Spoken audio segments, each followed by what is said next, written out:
Like, one of the things a lot of pro-establishment journalists like to do is to counter-signal. So they pick a person that they really dislike for whatever reason, and then everything that person does has to be evil. Oh my goodness, 2 scoops of ice cream. Oh my goodness, ketchup on the steak. And in the case of Elon Musk, it turns out that he plays video games, and even the gaming press is foaming at the mouth, just writing all these bizarre and then I say weird articles. It's like, oh, you're not supposed to play the game this way. Oh, he can't be that good. Oh, he must be cheating. It's like, what is wrong with you people? Like, Elon Musk is a human being, you know? Like, if you can respect someone for pronouns and you're saying, like, every person is worthy of dignity, why do you not extend the same hand to the gamers, you fucking game journalists, you?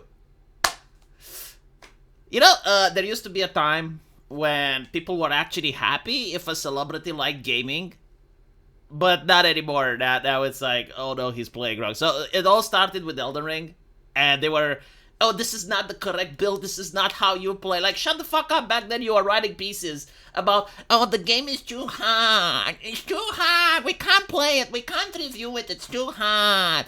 And then they automatically became experts at playing the game, you know? Then all of a sudden, all these game journalists from Polygon and Kotaku were writing guides. I'm not kidding. For those of you who don't know the controversy, Kotaku is basically becoming the two-view website. Like, no one reads it. And the parent company was like, look, you need to write game review guides because you're game journalists. This is how people find you. Like, someone goes on Google and goes like, how do I get better at Elden Rings?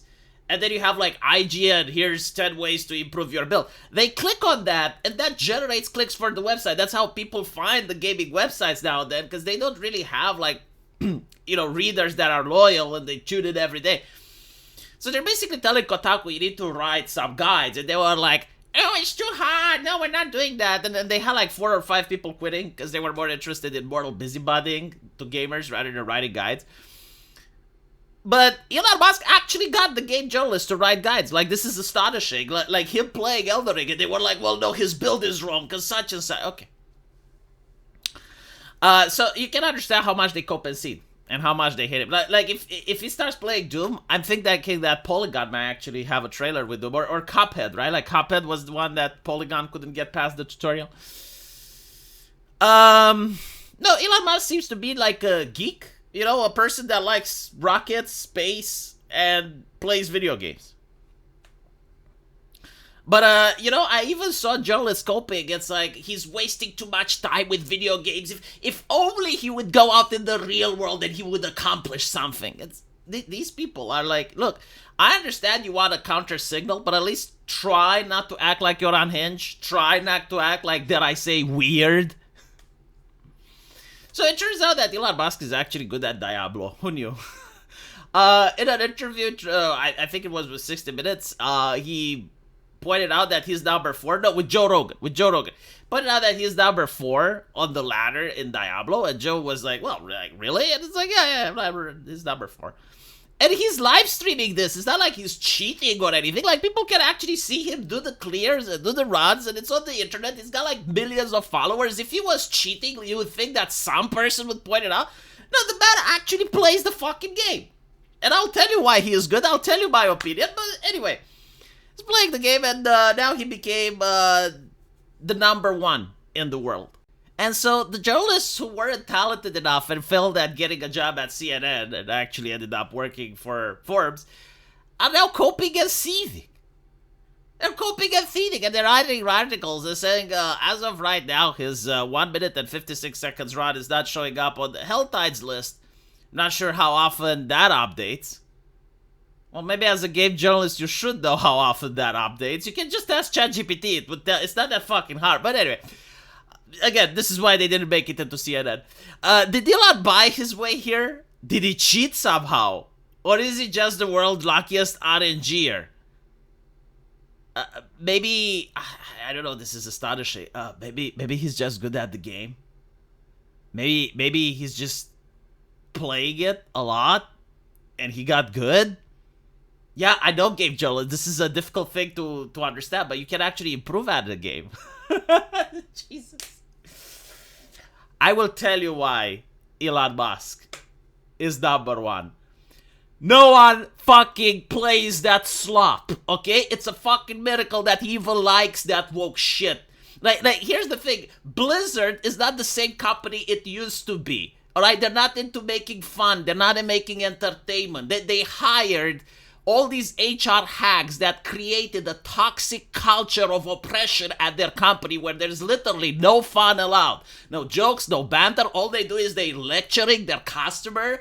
Like, how does it make sense if you have Blizzard employees that steal breast milk from their refrigerator, and in return, in order to make up for that, they start lecturing customers about sexism? And they're lecturing customers, if you want to play World of Warcraft, make sure you don't say any sexist jokes. And they start removing all the flirts and all the jokes with sexual connotation from the game. And they start making their female characters look like men with wigs. And all of that culture, do you not think it reflects in the product it creates? And if you have people that are such killjoys, that are such incapable of having any fun or any banter, do you think they can actually make good stories? They actually took a person, a morbidly obese manifestation of an HR hack, and placed her in charge of the storyline of World of Warcraft.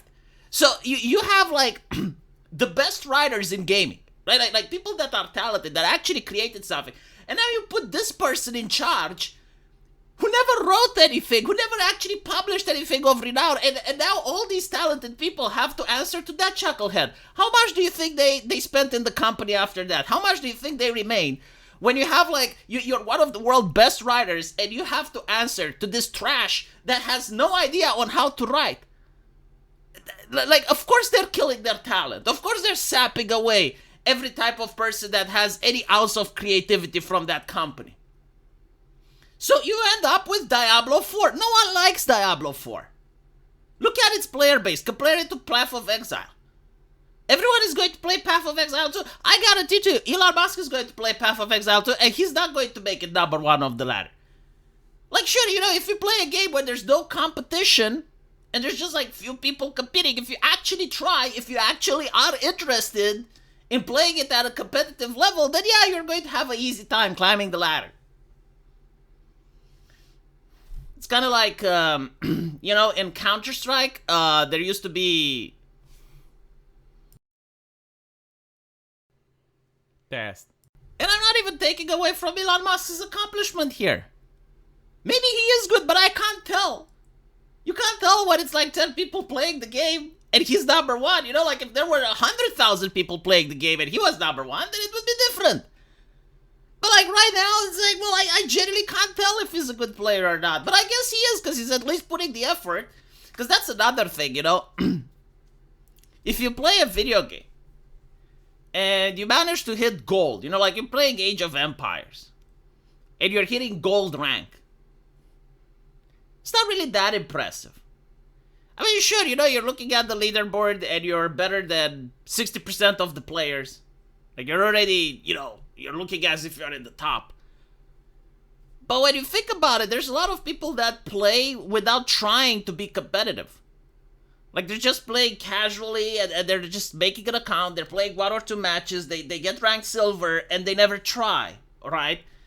So the number of people that actually try to improve at a game is quite small compared to the total number of people playing. So when you manage to hit a good rank in a game that not a lot of people even try, like for instance in Diablo, most people, they just level their character, they know the story, and that's it, they close the game. They don't play after that. And so, you know, being the #1 in a game that already has like very few players, and on top of that, the few players that have most don't even try to climb the ladder, and then the ones that do try to climb the ladder don't invest that much time in it, yeah, I can see why he's #1. Again, I'm not taking away from his skill, I'm just saying, like, it's difficult to assess that. Now, if he manages to get #1 in Path of Exile, I'm like, okay, well, that's really impressive. But even so, let's assume that Elon Musk manages to become #1 in Path of Exile. That still wouldn't be the most impressive achievement he has. Like, the man was the co-founder of PayPal. He's the CEO of SpaceX. He's the CEO of Tesla. He owns Twitter, and he's going to be working with the Trump administration in order to cut down government jobs. And he is the world's richest man. Like, the fact that he would be, like, #1 at any gaming, that's like, pfft. Like, I'm sorry, you can compensate as much as you want, and you can say, well, he doesn't deserve it. Okay, but de facto, he is those things.